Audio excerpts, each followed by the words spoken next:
ರಾಜ್ಯದ ಹೆಸರನ್ನ ಕೇರಳಂ ಎಂದು ಮರುನಾಮಕರಣ ಮಾಡಿ ಕೇಂದ್ರ ಸರ್ಕಾರ ಆದೇಶ ಹೊರಡಿಸಿದೆ. ಫೆಬ್ರವರಿ 24ರಂದು ಮಂಗಳವಾರ ರಾಜ್ಯದ ಹೆಸರು ಬದಲಾವಣೆಗೆ ಕೇಂದ್ರ ಸಚಿವ ಸಂಪುಟ ಅನುಮೋದನೆ ನೀಡಿದ್ದೇ ತಡ ಕೇರಳದಲ್ಲಿ ಸಂಭ್ರಮ ಮನೆ ಮಾಡಿದೆ.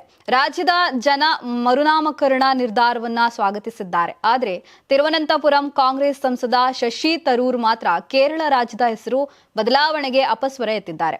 ಈ ಕುರಿತು ಕೊಟ್ಟೆಯಂನಲ್ಲಿ ಪತ್ರಕರ್ತರೊಂದಿಗೆ ಮಾತನಾಡಿದ ಶಶಿ ತರೂರ್, ರಾಜ್ಯದ ಹೆಸರನ್ನ ಕೇರಳಂ ಎಂದು ಮರುನಾಮಕರಣ ಮಾಡಿ ಏನು ಪ್ರಯೋಜನ ಎಂದು ಖಾರವಾಗಿ ಪ್ರಶ್ನಿಸಿದ್ದಾರೆ. ಈಗಾಗಲೇ ಮಲಯಾಳಂನಲ್ಲಿ ಕೇರಳಂ ಎಂದೇ ಇದೆ. ಈಗ ಇಂಗ್ಲಿಷ್ನಲ್ಲೂ ಮಲಯಾಳಂ ಪದವನ್ನೇ ಬಳಸಲಾಗ್ತದೆ. ಆದರೆ ಇದು ಏನು ವ್ಯತ್ಯಾಸವನ್ನ ಉಂಟು ಮಾಡುತ್ತೆ ಎಂದು ನನಗೆ ತಿಳಿದಿಲ್ಲ ಎಂದು ಹೇಳಿದರು.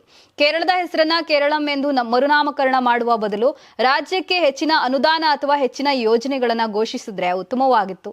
ಕೇಂದ್ರ ಸರ್ಕಾರ ನಮಗೆ ಏಮ್ಸ್ ಸೇರಿದಂತೆ ಯಾವುದೇ ಹೊಸ ಸಂಸ್ಥೆಗಳನ್ನ ನೀಡಿಲ್ಲ, ಯಾವುದೇ ಹೊಸ ಯೋಜನೆಗಳನ್ನು ನೀಡಿಲ್ಲ. ಆದರೆ ರಾಜ್ಯದ ಹೆಸರು ಬದಲಾವಣೆಯನ್ನೇ ಬಹುದೊಡ್ಡ ಸಾಧನೆ ಎಂದು ಬಿಂಬಿಸಿಕೊಳ್ಳುತ್ತಿದ್ದಾರೆ ಎಂದು ಶಶಿ ತರೂರ್ ಅಸಮಾಧಾನ ಹೊರಹಾಕಿದ್ದಾರೆ. ಇನ್ನು ರಾಜ್ಯದ ಎಡರಂಗ ಸರ್ಕಾರದ ವಿರುದ್ಧವೂ ಆಕ್ರೋಶ ವ್ಯಕ್ತಪಡಿಸಿರುವ ಶಶಿ ತರೂರ್, ರಾಜ್ಯಕ್ಕೆ ಬರಬೇಕಾದ ನ್ಯಾಯಯುತ ಯೋಜನೆಗಳಿಗಾಗಿ ಪ್ರಯತ್ನಿಸದೆ ಕೇಂದ್ರ ಸರ್ಕಾರದ ಜೊತೆಗೂಡಿ ಕೇರಳವನ್ನ ಕೇರಳಂ ಎಂದು ಮರುನಾಮಕರಣ ಮಾಡುವಲ್ಲಿ ಕಾಲಹರಣ ಮಾಡುತ್ತಿದೆ ಎಂದು ಕಿಡಿಕಾರಿದ್ದಾರೆ.